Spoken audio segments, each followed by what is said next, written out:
Bueno, amigos de Señal 3, estamos acá en el programa De Frente y De Frente Latinoamericano.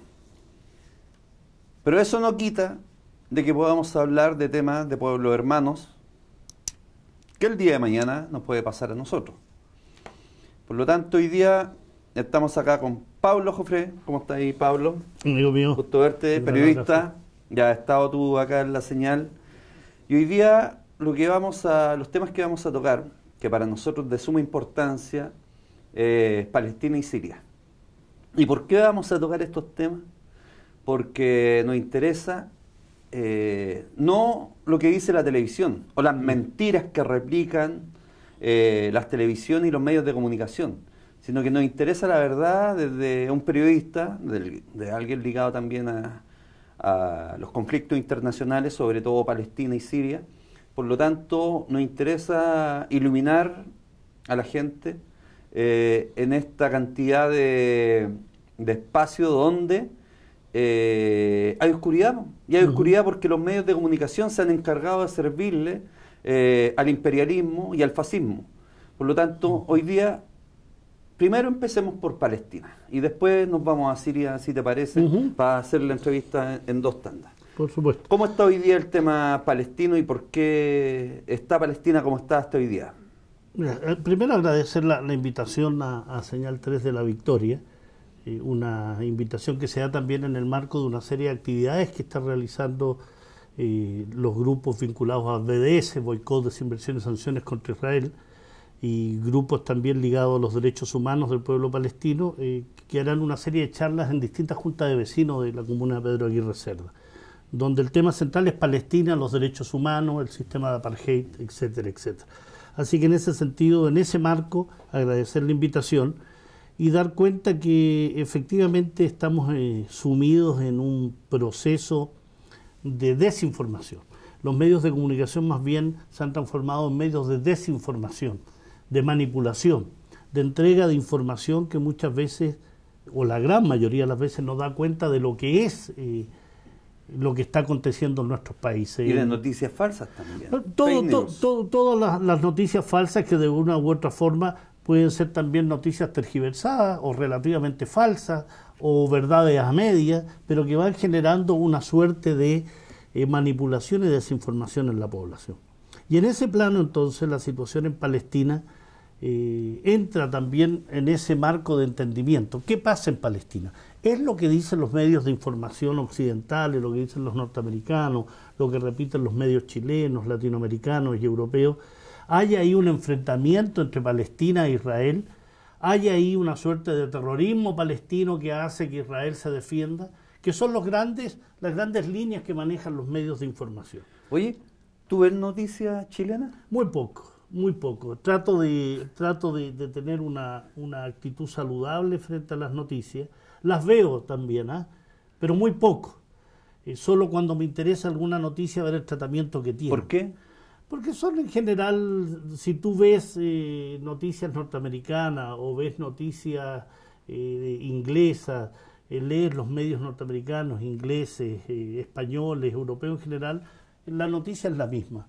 El mismo trato, el mismo contenido, la misma línea discursiva, no tienen sorpresa, pero tampoco tienen una profundidad en el análisis, no porque no puedan hacerlo, sino porque no les interesa hacerlo, porque profundizar en una noticia sobre Palestina implica ir a las raíces del conflicto, dar cuenta de por qué Israel ocupa Palestina, por qué Israel tiene un proceso de colonización con el pueblo palestino, por qué Israel ha generado un régimen de apartheid. Entonces, en ese plano, las noticias chilenas no salen de ese discurso, de esa línea y de ese tratamiento. Y en Palestina hoy, efectivamente, se vive, diría yo, un triple proceso. Un proceso de ocupación que tiene ya 70 años, desde el año 1948, cuando se crea la entidad sionista, y ocupan cerca del 80% del territorio de Palestina histórico, es ocupado por el sionismo. Y otro proceso de ocupación, el año 1967, en la guerra de junio de ese año, donde se ocupa Cisjordania, se ocupa la Franja de Gaza, se ocupa los Altos del Golán sirio y la península del Sinaí de Egipto. 50 años, 70 años uno, 50 años lo otro, y donde además, en el caso de Cisjordania, cuando hablamos de Cisjordania hablamos de toda la zona ocupada tras la guerra del año 67, donde está también Jerusalén, donde está Jerusalén Oriental, que se supone era la parte de la división que correspondía a Palestina. Todo eso está ocupado, y en un proceso que de ocupación, que en las definiciones establecidas por el derecho internacional, la ocupación implica que una potencia extranjera, mediante las armas, ocupa, usurpa un territorio y se establece ahí, pero con una serie de advertencias y condiciones, como por ejemplo no mover a la población, no traer colonos, respetar sus derechos, ni uno de los cuales los realiza Israel. Por eso se habla también de un proceso de colonización. ¿Y por qué colonización? Porque desde el año 67 a la fecha, y sobre todo los últimos 20 años, Israel ha trasladado a territorio de la Cisjordania, incluyendo Jerusalén Oriental, a 650.000 colonos judíos dentro de los más extremistas del sionismo, generalmente norteamericanos. El 10% de esos colonos son norteamericanos, franceses, argentinos, chilenos. Hay ahí 650.000 colonos que usurpan un territorio que no los pertenecen en un proceso de asentamiento. Yo he visto que echan abajo las casas, los edificios. Es parte también de la violación del derecho internacional, porque parte del tema también es que un ocupante no puede demoler las viviendas, no puede trasladar población, no puede segregar a la población, y además han construido un muro de 720 kilómetros de largo que divide a las poblaciones palestinas. Y también se vive un proceso de apartheid porque lo que hace Israel y lo que hace el sionismo es segregar a la población. Y lo segrega por razones étnicas, culturales. Hay un proceso de judaización de Palestina, es decir, sobre todo con Jerusalén Oriental, que es el trabajo mitológico de tratar de darle una connotación judía al tema de las tierras palestinas. Por eso se hacen excavaciones arqueológicas para tratar de demostrar que ahí hubo una cultura judía, tratar de demostrar que ahí hubo presencia judía de 2.500, 3.000 años atrás. Lo claro es que no existe dentro de Cisjordania ninguna presencia judía notable que pudiese caracterizar esa zona como digna de un proceso de judaización. Y eso es lo que se está viviendo hoy en Palestina, además con una ley Estado-Nación que ha sido establecida por Israel y que limita los derechos de la población árabe israelí.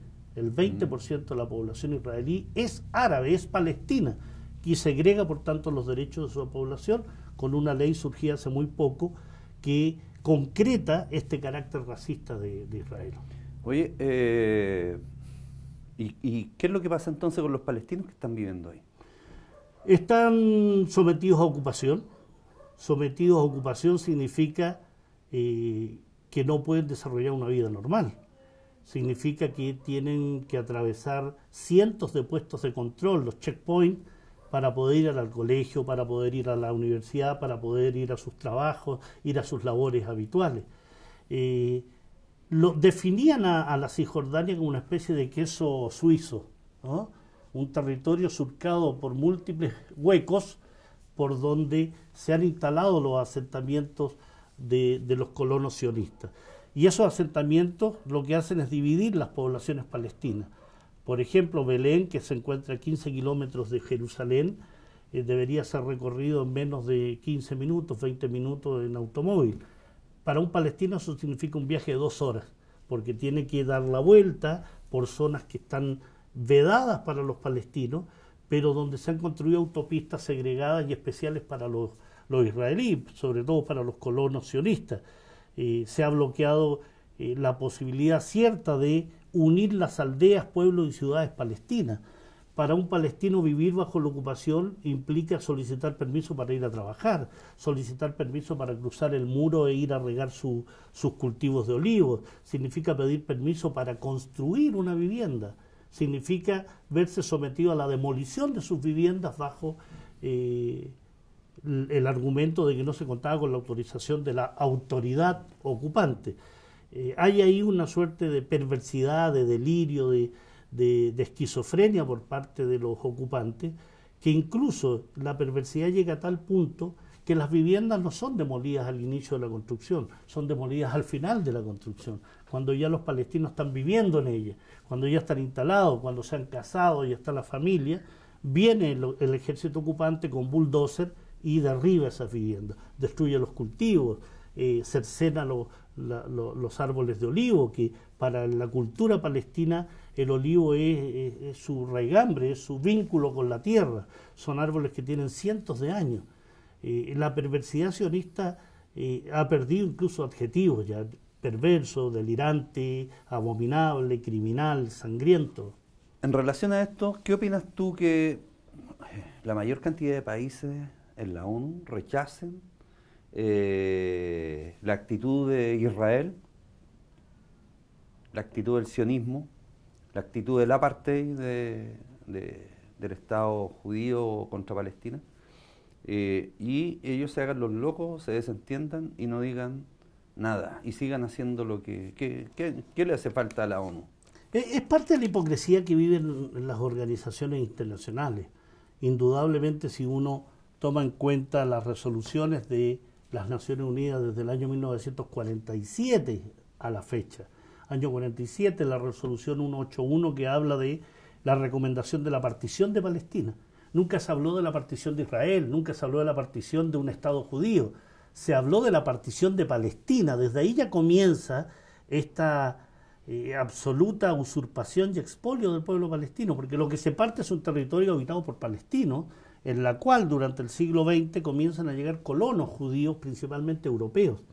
Entonces, cuando me detengo un minutito ahí, porque es muy importante dar señal de que esos colonos no eran colonos que viviesen en Oriente Medio, eran colonos europeos, moldavos, rusos, polacos, franceses, ingleses, que se van instalando en Palestina a lo largo del siglo XX, entre fines del siglo XIX hasta el año 47, en un número que hasta el año 47 significó algo de 500.000, 550.000 colonos judíos, en una población árabe de 2 millones de habitantes. Y sin embargo la ONU, mediante la resolución 181, lo que hace es dividir, recomienda la división, no le exige, recomienda la partición de Palestina en un Estado judío con un 53% y un Estado palestino con un 47%. Y se origina ahí, por tanto, la guerra del año 48, cuando Israel, en mayo de ese año, decide declarar la independencia. Parte también de estas problemáticas míticas que tiene el sionismo de declarar la independencia ¿de qué? Tú te declaras independiente porque estás sometido a una ocupación, estás sometido a una metrópolis que ocupa tu territorio, pero ¿de qué se independizó Israel? Simplemente obedeció a los intereses de Gran Bretaña, Estados Unidos en la zona, y se crea un Estado judío en función también de la crisis de conciencia del mundo occidental producto del genocidio de la Segunda Guerra Mundial. Se confluyeron varios elementos, la crisis de conciencia, los intereses europeos e incluso de la ex Unión Soviética, que tenía un gran porcentaje de judíos rusos en ese territorio. Y finalmente se apoderan de una zona, se desencadena la guerra y vienen otras sucesivas guerras que van a incorporar más territorio a esa entidad sionista, para conformar hoy no solo una entidad que se llama Israel, que está en la Palestina histórica, que está en la Palestina del 48, sino también ocupan la Cisjordania y bloquean la Franja de Gaza. La Franja de Gaza está bloqueada del año 2006 a la fecha, pero no es un bloqueo cualquiera, es un bloqueo que somete a 2 millones de palestinos a un régimen carcelario. No pueden salir ni entrar si no cuentan con la autorización de Israel. No pueden salir ni entrar tampoco por el paso egipcio, porque Egipto se ha convertido en un aliado fundamental de Israel. Es que no lo entiendo, porque se supone que los árabes apoyan a los árabes. Se supone. Entonces, no entiendo que ahí había los un proceso vecinos de Palestina... Había un proceso de traición de la causa árabe, que ha sindicado, por ejemplo, que Egipto haya pasado de un Nasser como líder panarábico, con un Anwar al-Sadat que finalmente es asesinado en el año 81, pero que logró el acercamiento con Israel. Posteriormente viene Hosni Mubarak, que gobierna durante 30 años con mucha cercanía con Israel. es sucedido por los hermanos musulmanes que logran un acercamiento con los habitantes de la Franja de Gaza a través de Hamas, y viene un golpe de Estado que instala a Abdel Fattah al-Sisi, ex comandante en jefe del ejército, y que es un aliado de Israel. Si a eso sumas la monarquía de Arabia Saudí, que es una monarquía corrupta, absolutamente financista y avaladora y organizadora de grupos terroristas, te vas a dar cuenta que en realidad no hay un apoyo a la causa del pueblo palestino, sino que hay más bien una consolidación de ciertas ideologías extremistas en la zona. El sionismo por parte de Israel, el wahabismo por parte de Arabia Saudí y el imperialismo por parte de Estados Unidos. Son aliados, en alianzas muy fuertes. La primera visita que hace Donald Trump tras tomar posesión es a Israel y Arabia Saudí. Y Arabia Saudí le vende 110.000 millones de dólares en armas. Y a las monarquías ribereñas del Golfo Pérsico, que son aliadas de Arabia Saudí, le vende otros 50.000 millones de dólares.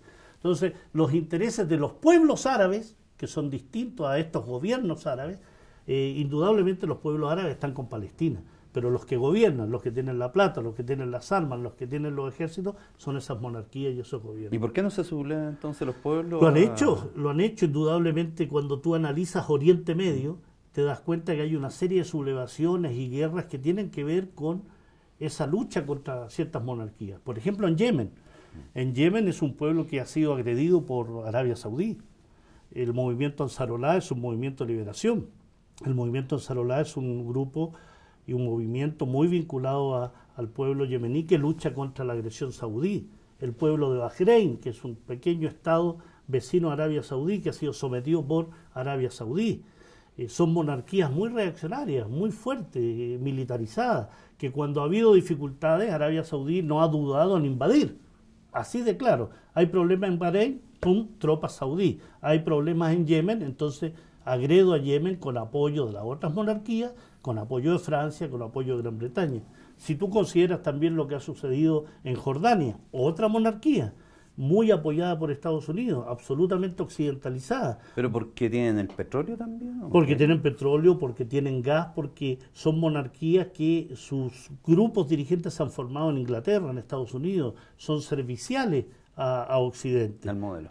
Exactamente, lo dijo Trump hace 2 días atrás y fue muy interesante, porque si Trump tiene algo interesante es que es desbocado, ¿no? Él verbaliza lo que quiere decir y dijo: Arabia Saudí, si no tuviese el apoyo militar de Estados Unidos, cae en 2 días. Y así es. Si Arabia Saudí no tuviera el apoyo que le da a Estados Unidos a través de sistemas de misiles, de armamento... Lo mismo que le pasa a Israel también. Es lo mismo. Israel acaba de concretarse la entrega de 38.000 millones de dólares, que fue entregado por Barack Obama. Es decir, Israel desde el año 48 a la fecha ha recibido por parte de Estados Unidos 200.000 millones de dólares en armamento, en ayuda financiera y militar generalmente. Mucho dinero. Muchísimo, y a eso tienes que sumarle todos los apoyos que hacen los grupos cristianos sionistas norteamericanos, el lobby sionista, en una cantidad enorme. O sea, estamos hablando de cientos de millones, de miles de millones de dólares, más todo el dinero recibido por Israel a través de las compensaciones que Alemania y Suiza le dieron al sionismo en virtud del genocidio de la Segunda Guerra Mundial. Se calcula que Alemania le ha entregado a Israel, en conceptos de reparaciones por las víctimas, 100.000 millones de dólares. Súmale a los 200.000 norteamericanos, súmale lo que 4.000 millones de dólares anuales que Estados Unidos le da, fuera de toda esta ayuda que le da a Israel anualmente. Entonces estamos hablando de una entidad que se ha formado en virtud de intereses occidentales, de intereses de Europa, Francia, Gran Bretaña y de Estados Unidos, en virtud de convertir a unas víctimas de un genocidio de la Segunda Guerra Mundial en los actuales victimarios del pueblo palestino. Hoy día nosotros vemos las noticias, ya sea por RT, Hispan TV, Telesur, y vemos cómo el Estado sionista, cuando hay una protesta palestina, mata a niños, mata a jóvenes, mata a mujeres. No tiene contemplación. No tiene contemplación. ¿Qué opinas tú de los derechos humanos que merecen los protestantes palestinos o el pueblo palestino en relación a recuperar sus tierras? Yo creo que no hay lucha más válida, legal, ética, moral, justa que la del pueblo palestino. no hay ninguna condicionante para no ofrecer toda la ayuda al pueblo palestino. No hay ningún freno para que los gobiernos del mundo apoyen al pueblo palestino. Por eso la cobardía de cancillerías como la chilena, como la argentina, el gobierno de Piñera, de Macri, el gobierno de Guatemala, que se suman al coro de Estados Unidos. Israel lo que hace día a día es asesinar al pueblo palestino. Desde el 30 de marzo de este año, que comienzan las marchas por el retorno en la Franja de Gaza, se han asesinado 180 palestinos, 20.000 heridos. Esto se hace a través de francotiradores, no se hace en una lucha. Por eso cuando iniciamos esta entrevista, yo te decía que aquí lo que menos hay es una guerra igualitaria. Aquí no hay equidad, no hay equilibrio posible. Tienes un ejército, una entidad accionista que tiene ejército, marina, fuerza aérea, submarinos, tiene blindados, tiene tanques, tiene lo más avanzado en sistema de misiles, contra una población que se enfrenta a ellos con ondas, con piedras, con fogatas, con volantines, con neumáticos, y que tiene uno que otro miliciano que de vez en cuando realiza alguna acción justa y necesaria. Mostraban un dron el otro día en la televisión que venía con gases lacrimógenos. Así es. Del Estado judío. Y que tira ahí cantidad de gas. Cantidad de gas lacrimógeno. Bueno, eso es diario, eso se hace cotidianamente. ¿Qué dice la Cancillería chilena frente a eso? ¿Qué dice las Cancillerías occidentales? Callan. Ahí hay un asesinato permanente, masivo, criminal, así determinado por la ONU. ¿Nuestros diputados y senadores? Los que visitan Israel, por ejemplo, los que van de visita, son cómplices también de estos crímenes de lesa humanidad. Son cómplices de los crímenes de guerra y los crímenes contra la humanidad, porque ahí se cometen ambos crímenes. Y cuando tú vas y avalas a la entidad sionista, que avalas esa ocupación, que permites que se asesine a palestinos, eres también cómplice de eso. Un Daniel Farkas, un Gabriel Silver. Batman y Robin, les digo yo. Cada uno de los que ha ido a Israel son cómplices del sionismo. Cada uno de los que ha pisado suelo de la Palestina histórica y son incapaces de emitir una condena a la ocupación son cómplices del terrorismo israelí, son cómplices de los crímenes. Por tanto, todo lo que haga el pueblo palestino en virtud de su autodefensa es legal. Acuérdate que presentaron hace algunos meses la intifada de los cuchillos, llamaban, porque algunos palestinos, en la desesperación, atacaban con cuchillo a algunos soldados.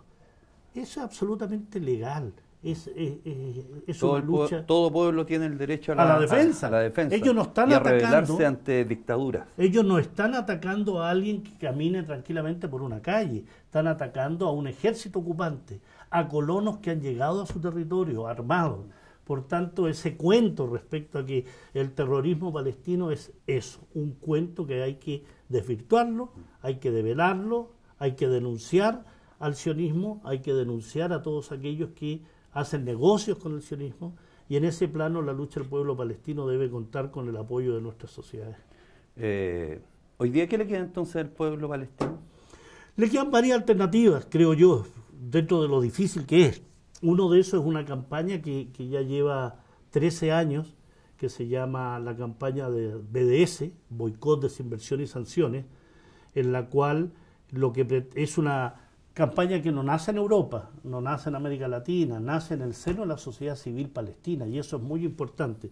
No es una campaña impuesta desde fuera y palestinos, miren, aquí les tenemos una campaña, háganla. No, nace de la sociedad civil palestina y que está destinada a boicotear los productos israelí que se generan en la Palestina histórica y en la Palestina ocupada, a no invertir en aquellas empresas israelíes y aquellas empresas extranjeras que cooperan con Israel, y también establecer sanciones contra el ocupante a través de los organismos internacionales, o sea, generar resoluciones. Sabemos que no se han cumplido, más de 88 resoluciones contra Israel no han sido cumplidas, pero es importante que la sociedad civil diga boicot a jugadores de fútbol, a orquestas, a grupos culturales que quieren limpiar la imagen de la entidad sionista.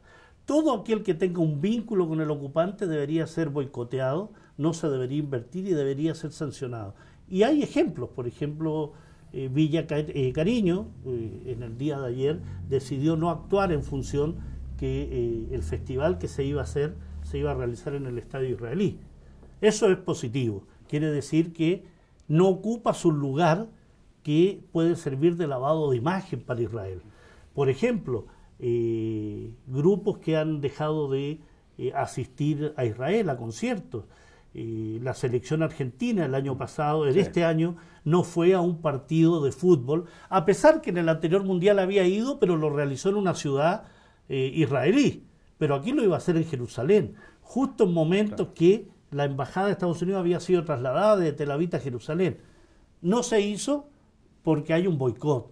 Y eso es muy positivo porque es la manera que tú podrías derrotar y podríamos ayudar tú, yo, aquellos que nos ven y escuchan, en una forma también activa, como se hizo con el sistema apartheid sudafricano. Está inspirado en esa lucha contra el sistema de apartheid sudafricano. ¿Cuáles son las empresas acá en Chile a las cuales podríamos boicotear? Hewlett Packard, Caterpillar, aquellas mujeres que les gustan las cremas y les gustan una serie de artilugios para la belleza femenina. Hay unos centros comerciales que venden cremas del Mar Muerto, dátiles, cítricos, empresas de seguridad como Security, Viacom. O sea, hay un ¿Empresas listado, de alimentos? ¿Alguna? Nestlé, por ejemplo. Hay un listado en la página del BDS. Aquellos que nos están viendo pueden meterse a la página del BDS, se llama así, www.bds.org, donde sale el listado completo y son decenas de empresas que tienen una u otra vinculación con el régimen sionista. Y un aporte sería ese: no compre ese producto, no asista a actividades culturales donde venga la Orquesta Filarmónica de Jerusalén, estudiantes no permitan que su universidad tenga vínculos con universidades sionistas. En relación a esto, ¿qué autoridades chilenas también se han involucrado, presidentes, ministros, con el Estado sionista? Muchísimo. Yo diría que incluso en su momento Michelle Bachelet no tuvo una postura muy positiva respecto a Palestina al permitir que la comunidad sionista en Chile hiciera lobby en el tema de la ley de incitación al odio. No podríamos estar en desacuerdo con la ley de incitación al odio, que se limite los llamados al odio, a la discriminación, pero lo que hizo la comunidad sionista fue meter su pata, meter su mano en esto, meter la cola, diciendo que debía haber también un mensaje respecto a los llamados antisionistas. A ellos les interesa que aquellos que criticamos el sionismo también seamos indicados como antijudíos y antisemitas. Y ahí, indudablemente, unos breves segundos para dar cuenta que es imposible asimilarlo. Ser antisionista es ser anti una ideología criminal. El sionismo es una ideología criminal, una visión de mundo que usurpa, que expolia, que explota y ocupa territorios de pueblos que no le pertenecen. El judaísmo es una religión. Judío es la persona que profesa el judaísmo. Y semita, ¿cómo voy a criticar yo a un sionista cuando el sionista no es semita, es un europeo? Semitas son una serie de pueblos que vivían en esa zona de Oriente Medio donde no vivían estos sionistas. Estos sionistas provienen de Europa, de Hazaria, de Europa Oriental. Lo que menos tienen son semitas. Y sería absurdo ser antisemita cuando el único pueblo en esta disputa semita es precisamente el palestino. Entonces, la ley de incitación al odio, que yo diría iba a ser avalada, iba a ser promulgada bajo los estertores del gobierno Bachelet, pretendía eso, ¿no? Y con Piñera indudablemente también se persigue lo mismo, en virtud de que hay también muchos personajes cercanos a Piñera que son de la comunidad sionista. Sin ir más lejos, su ex ministro del Interior, Hinspeter, es un sionista redomado, quien hizo su servicio militar en Israel, no lo hizo en Chile. Entonces hay también ahí una serie de figuras en Chile que están vinculadas de una u otra forma, incluso dentro del mundo progresista, entre comillas, están muy vinculadas a Israel. Lo importante es que la sociedad chilena esté alerta, que la sociedad chilena se dé cuenta que aquí lo que se está permitiendo, lo que se quiere es defender los derechos del pueblo palestino, frente a una entidad que ocupa, que asesina, que ha criminalizado toda actuación con el pueblo palestino y que sin duda ha generado miles de muertos en los años de ocupación. ¿Hay alguna organización acá en Chile que agrupe a organizaciones que van a estar trabajando con el tema palestino? Grupo BDS Chile. El Grupo BDS Chile es uno de esos grupos. También los invito a que ingresen en internet, vean BDS Chile, vean qué organizaciones son, pero en general están agrupados en este nombre, ¿no? BDS Chile, Boicot, Desinversión y Sanciones. La Federación Palestina, que agrupa a la comunidad palestina en Chile. Recordemos que Chile es el país que más descendientes de palestinos tiene fuera del mundo árabe. Se habla de 600.000 palestinos, descendientes palestinos de origen palestino en Chile, 600.000. Grandes familias desde el punto de vista económico, grandes familias desde el punto de vista intelectual y grandes familias desde el punto de vista del aporte que han hecho a la sociedad chilena. 600.000 palestinos son numerosos y yo creo que ahí hay que hacer un trabajo más fuerte, más visible respecto a mostrar la causa del pueblo palestino. Han tenido iniciativas interesantes como aquellas gráficas en las calles sobre Ahed Tamimi, esta joven palestina que pasó 8 meses en la cárcel. Me parece que en ese sentido hay que ser más fuerte contra el sionismo, más fuerte en las críticas contra el sionismo, a pesar de lo poderoso que es, a pesar del manejo de los medios de comunicación. Gran parte de los medios de comunicación, de información en el mundo, están en manos del sionismo. Y por darte unos nombres, The Washington Post, The New York Times, The Wall Street Journal, Viacom, Disney, estudios de cine en manos del sionismo. De ahí que no sea casual que veamos tanta película sobre el Holocausto. El pianista. La lista de Schindler, El pianista, cualquier, que la Mujer Maravilla sea una ex soldado sionista. El niño, el pijama de raya. El niño, el pijama raya. Lo que tú quieras, siempre hay mucha presencia del sionismo porque es parte de eso, de lo que ellos llaman la Hasbará, que es la explicación, la propaganda, el dar a conocer la visión sionista del mundo. Una visión que tergiversa las cosas, donde habla de valla de separación, no de muro, donde dice que son territorios en disputa, no territorios ocupados, donde habla de el terrorismo palestino, y por tanto lo que hace Israel es defenderse de ese terrorismo, cuando en verdad los únicos que han atacado desde el año 48 a la fecha han sido precisamente los israelíes. En relación a Israel, entonces, ¿qué nos queda? Yo creo que lo que nos queda con Israel es denunciarlo permanentemente, denunciarlo con todas sus letras. Israel es un Estado criminal. Yo no le llamo Estado en general, lo llamo más bien una entidad, un ente, un régimen. Una cosa.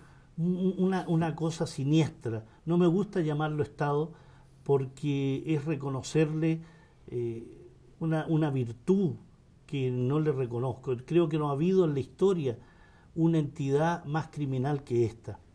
Ellos, en virtud de sus propias tristezas, de sus propios dolores y sufrimientos, se convirtieron en victimarios. Hay un autor judío, se llama Norman Finkelstein, que tiene un libro que yo recomiendo mucho que se llama La industria del holocausto. Lo que dice Norman Finkelstein, judío, no es un antijudío, aunque los judíos más ultristas llaman a Norman Finkelstein un judío que odia a los judíos, un judío que se odia a sí mismo. Norman Finkelstein lo que hace en este libro es dar cuenta que el sionismo, o sea, igual Israel, se consolida en función de un mito construido a partir del Holocausto, donde gran parte de las indemnizaciones que dieron países como Alemania y Suiza, Alemania los 100.000 millones que yo te hablaba, Suiza 20.000 millones de dólares, gran parte de ese dinero no fue a parar a las víctimas ni a familiares del sionismo, del nazismo, fue a parar precisamente a instituciones vinculadas al sionismo. es decir, a la consolidación de un régimen israelí en territorio palestino. Construcción del Museo del Holocausto, construcción de fundaciones, construcción de institutos y de tanques de ideas, consolidar organizaciones políticas, construir asentamientos. Es decir, se ocupó el dinero de las víctimas para consolidar un régimen criminal que los propios judíos más ortodoxos consideran que es una abominación. No debería existir el Estado de Israel según estos judíos ortodoxos, como es el caso de Neturei Karta, que es una organización de rabinos judíos. Ellos dicen que hay una abominación porque en la Torá no permite, el libro sagrado de los judíos no permite la creación de un Estado porque aún no llega el Mesías. No, es imposible pensar en eso. Y lo que han tejido los sionistas a lo largo de estos años entonces es una historia, un mito. Ellos han construido una historia falsa, mitificada, donde quieren encontrar cerámicas para demostrar que existían ahí, donde excavan bajo la explanada de las mezquitas en Jerusalén para tratar de demostrar que ahí había una cultura judía, donde silencian el nombre de las aldeas y pueblos palestinos y le ponen nombres hebreos. Es decir, ¿qué se puede hacer con Israel? Denunciarlo permanentemente, develar sus mentiras, denunciarlo, tratarlo como lo que son, criminales, perversos, asesinos, un régimen que no merece estar donde está y debería ser eliminado completamente de Oriente Medio. Pasando a este otro tema, y que está uno al lado del otro, tenemos hoy día... No solo geográficamente. No solo geográficamente. Están muy vinculados políticamente. Correcto. Tenemos otro tema que es Siria, que está uno al lado del otro, que hoy día el gobierno de la Unión, de la ex Unión Soviética, ha estado apoyando con misiles antiaéreos, pero que además los gringos quieren echar a Bashar al-Assad, pero también hay, yo lo que he entendido que hay un tema geopolítico en términos también de un gasoducto que quieren que pase por el territorio de Siria, los gringos, por lo tanto, y los europeos, por lo tanto, por eso que están apoyando la desestabilización de Siria y donde quieren que por una u otra manera salga Bashar al-Assad. Hay de todo lo que dices, hay de todo lo que dices, poco más. Y un poco más, siempre hay un poco más. O sea, efectivamente Siria es un sitio de tránsito, es un sitio geoestratégico desde el punto de vista de la economía, de los recursos naturales de la zona. Está de cara al Mediterráneo, por tanto permite mirar hacia Europa. Es una zona también rica en gas y petróleo. Es vecino de Irak, es vecino de Turquía, es vecino, por tanto, también de Irán, un poco más allá, vecino de la zona del Cáucaso. Entonces estamos hablando de que ahí en Siria ha habido intereses económicos indudablemente, y que tiene que ver con una disputa. El año 2010, entre Irán, Irak y Siria se firmó un contrato para poder establecer un gasoducto que pasaría desde Irán por Irak hasta Siria para exportar gas a Europa. Ese gasoducto iba a competir con un proyecto que pasaría por territorio turco, que era el proyecto Nabucodonosor. Ese proyecto fracasó por una serie de razones económicas, muy caro, un presupuesto gigantesco que se abultó. Y en marzo del año 2011, pocos meses después de la firma de este acuerdo, se desencadena una guerra de agresión contra Siria.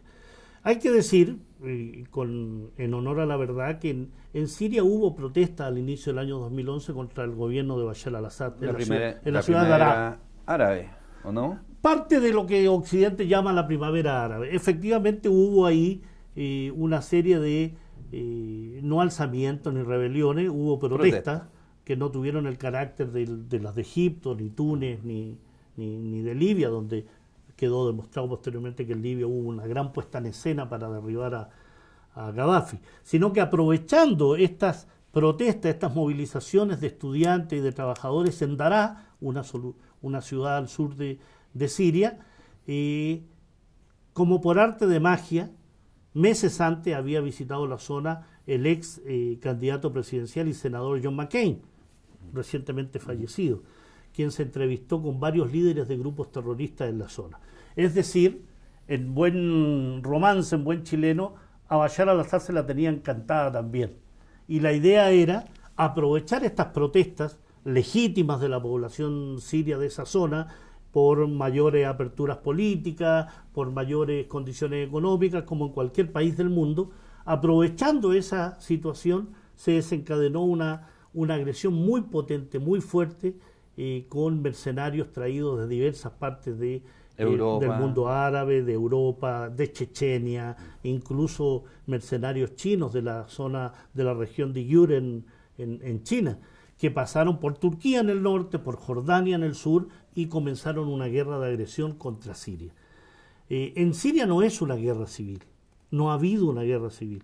En Siria, bajo el concepto del propio Consejo de Derechos Humanos de la ONU, se vive una guerra entre la sociedad civil siria y su cuerpo militarizado, su ejército, contra agresiones extremistas, principalmente takfirí o fundamentalistas. Eso es lo que se vive en Siria.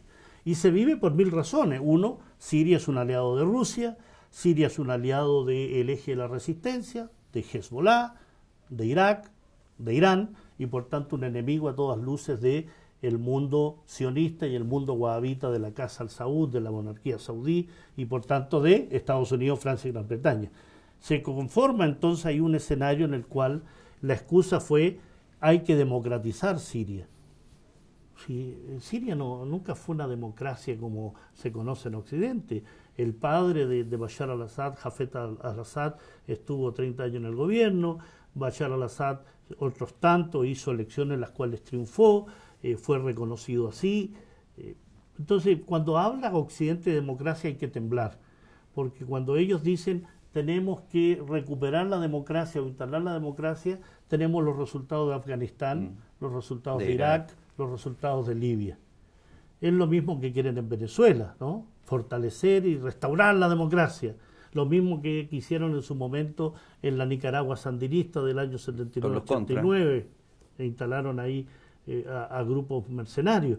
Es decir, cuando Occidente quiere derribar a alguien, usa los conceptos de democracia, de paz. Cuando son los menos demócratas que hay. Así es. Si hay alguien que ha instalado dictaduras, que ha derribado gobierno, ha sido precisamente Estados Unidos.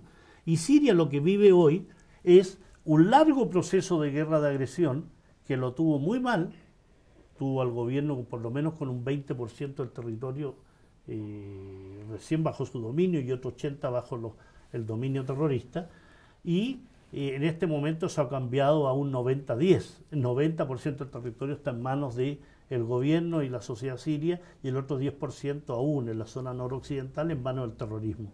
Y eso gracias no solo al ejército sirio, gracias a los 500.000 muertos sirios, a los 9 millones de desplazados, a los 5 millones de refugiados, también al apoyo que le ha dado Irán a través de las fuerzas Quds, a través de milicias chiitas, a través del movimiento Hezbollah, a través de el apoyo que han dado milicias chiitas iraquíes, el apoyo de milicias palestinas, es decir, lo que se conoce como el eje de la resistencia, que es el gran terror de Israel, el gran terror de Arabia Saudí, porque implica que se ha ido recuperando el territorio sirio, quedan unos cuantas decenas de miles de terroristas, pero que han sido ¿apoyados derrotados. por quién? ¿Por Estados Unidos? Estados y por Unidos, Europa? por Europa, por Arabia Saudí, por Israel, los famosos cascos blancos que en su momento hasta se ganaron un Oscar por un documental, que es una organización... Premio Nobel.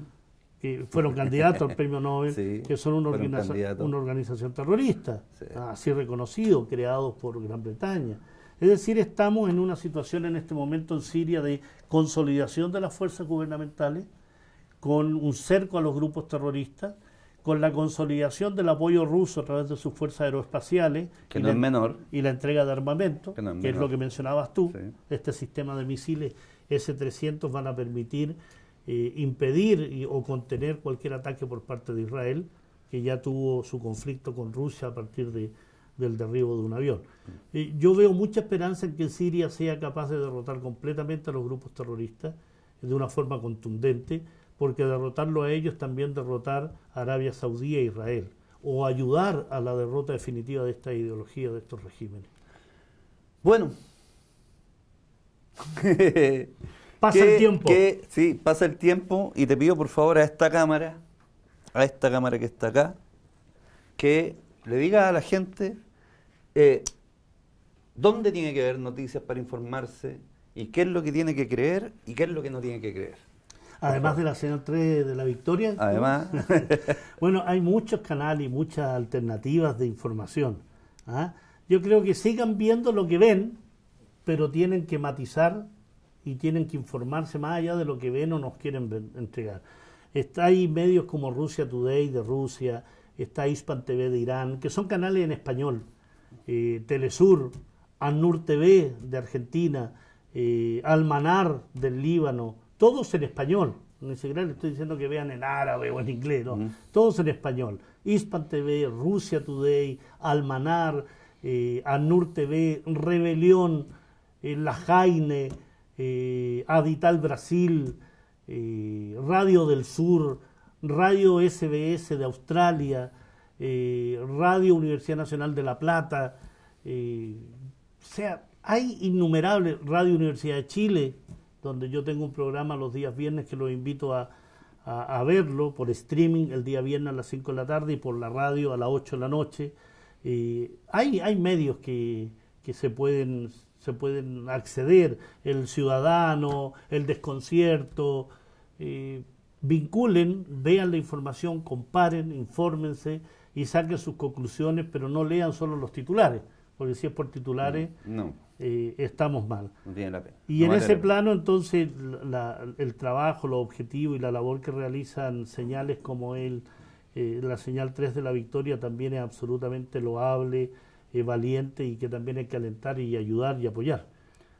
Bueno, Pablo, te doy las gracias por haber estado acá en este nuevo programa, viendo lo que es el tema Palestina y también Siria, aclarándonos un poco dentro de este manto de oscuridad comunicacional. Es bueno que haya luces para la gente, para que sepa a quién creerle y a quién no creerle.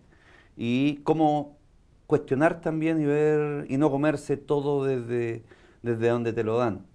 Por lo tanto, te agradecemos, Pablo, por haber estado acá en este programa De Frente, porque aquí estamos diciendo la verdad y no la mentira. Así que muchas gracias por estar en el programa De Frente Latinoamericano. Gracias a ustedes.